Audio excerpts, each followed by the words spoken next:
The banks will be able to tap directly from the European Stability Mechanism, which is the EU's bailout fund, without this being counted as part of a government's budget deficit. And this was one of the main objectives of today's decision, which was to break this vicious circle between the bank's own balance sheets and the sovereign government's debt pile, which was particularly damaging in the case of Spain, but also in the case of Ireland.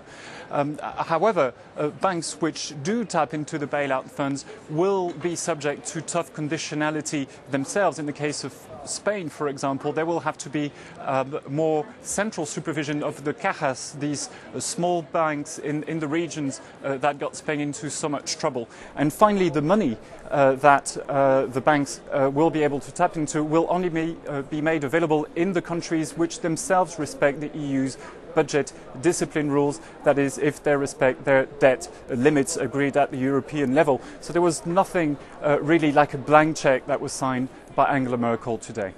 And Frederick, does this now open the door for countries who've already received a bailout to try and renegotiate their terms?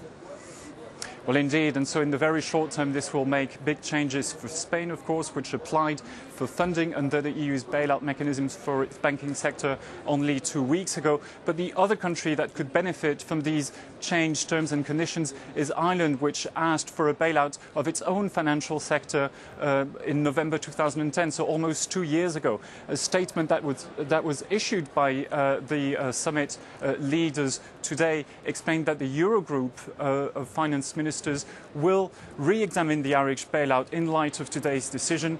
For Ireland, it means there could be light at the end of the tunnel.